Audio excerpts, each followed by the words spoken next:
what I did today with my daughter in homeschool on the last day of March. So we started with our daily calendar like we do every day. She uses her sentences on the iPad to tell me each in a sentence. So the month, the date, what day it is, the season, the temperature, and the weather. She tells me each one in a sentence. And then she tells me how she feels. Today she said she's feeling happy and silly. And that's a first because usually she just says happy. So that was a nice change. Then we move on to our daily work binder. So as usual, we start with ordering the days of the week and the months of the year. And I always try to get her to point to what day and what month we're on. And she follows along to the YouTube video for that. This week we worked on the number 7. So trace, write, and then we read the number, and I sound it out for her as we read it, as she reads it with her fingers. So 7. And then after she traces, she likes to fill it in. Same with the stars. She traces 7 stars and then fills it in.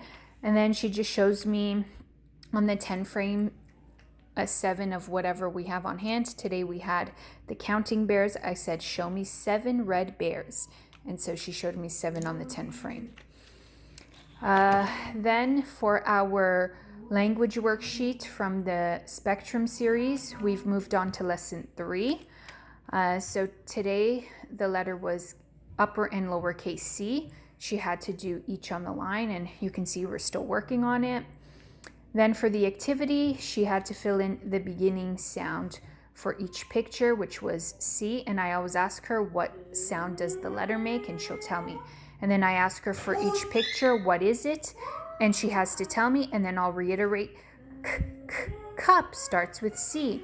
And then I'll ask her, what is it? And she'll say cow, and I'll say, cow starts with C. And we did that for all of them. Then we did the back as well, and that was the letter U, upper and lowercase. I had to do hand over hand with her for a couple. So we are still working on writing in between the lines properly for upper and lowercase. That's the goal right now with writing letters. And then for the activity, she had to follow the U in the maze. And that concluded our daily work for today. Then we did some math. For math today, we just worked on more or less using the cards, the more or less task cards. Again, I found these on Teachers Pay Teachers. I printed and laminated them so they're dry erase wipeable. And we only did one of each today. So this one I said to her, and when I ask her, I always point to the word. I say, Layla, can you circle the pile that has more? And then she circles more. Same thing here. Can you circle the pile that has less? And she circles less. We also did size task cards, big and small. So, and I only put one in front of her at a time. For any task cards that we do, I always do one at a time. So I put one in front of her and I said, can you circle the big bird? And she circled the big bird. Can you circle the small dog? And she circled the small dog. Okay, and again, it's one at a time. And these were also from Teachers Pay Teachers, and I also laminated these as well, so they're dry erase. Then we decorated a little birthday card for my mom, just something fun to do. So she did all the hearts. I helped her a little bit on this side. So we decorated a birthday card for my mom. She also decorated the envelope. So that was just something fun to do today. Then for our themed activity,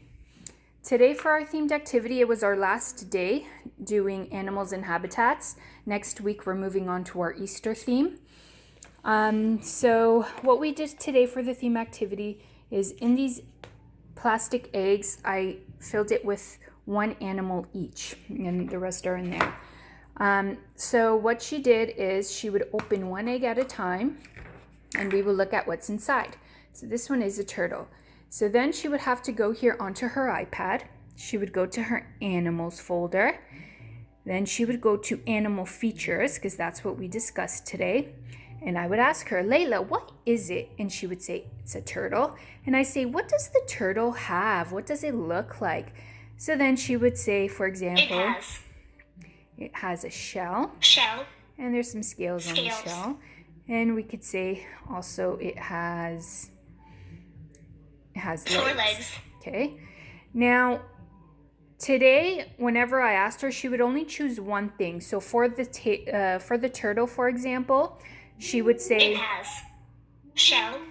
and then she would leave it at that. And I tried expanding it for her, but she was kind of having a hard time with it. She insisted that each animal could only have one and not more than one. So that is something we're going to have to work on in the future when we revisit this theme next year or whenever. So I just tried showing her all the different features, even though she was hesitant. She only wanted to pick one feature for each. So then we did the elephant, and again I asked her, Layla, what is it? She said elephant. I said, what does the elephant have? And she said, It has trunk. It has trunk. it has a trunk. Okay, so some of these are the squishy animals that we've been using, but then I also have some like plastic animals that she had there in her toys, and I just brought it out for variety.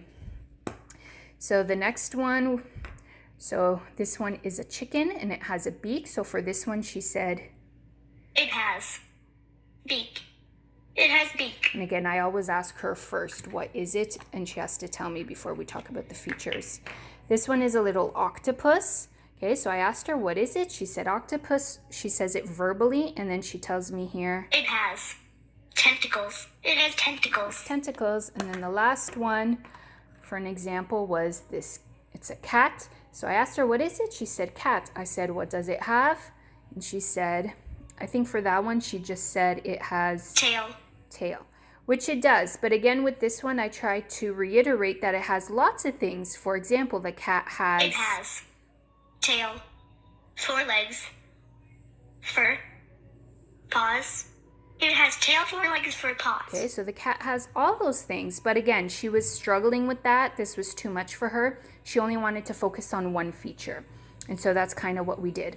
And that's what we did with all these animals. She told me what it is as she opened the egg, and then she used her Proloquo to tell me in a sentence the feature that each animal had. And that was our theme activity to conclude our animals and habitats theme. And then we ended, like we always do, with our sight word reading and writing. And the word for today was here. So I always have her type it up first on her iPad. She traces on the line, writes on the line herself, then she fills in the blank in the sentence, and we read it together. She points as I read. Here is my town. Okay, and I try to have her read it. So she knows that the blank is the word we worked on, and I try to have her say it, and then is my. And depending on the picture, if it's a picture that is obvious to her, then I'll have her read the last word as well. And I'll just point to prompt her so she can make the connection. Then she has to find the word, all the words here in the chart. Then, like usual, I have a sentence already written out for her, but I always make it relevant to her. So with this one today, I asked her which animal is her favorite, and she said it was the pink elephant. So I was going to have her write that, but she didn't want to. She insisted she wanted to write Princess Ballerina, which is her favorite character. So I said, okay, let's write that. Here is my Princess Ballerina, and I put it here, and she copied it herself, the sentence. And then she drew a picture of her Princess Ballerina with the little crown. And I forgot to do it today, but I always have her circle the word in my sentence. So she would have circled here in my sentence, but I forgot to do that today.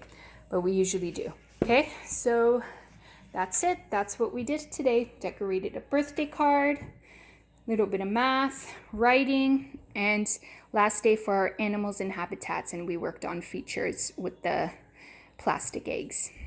That's it.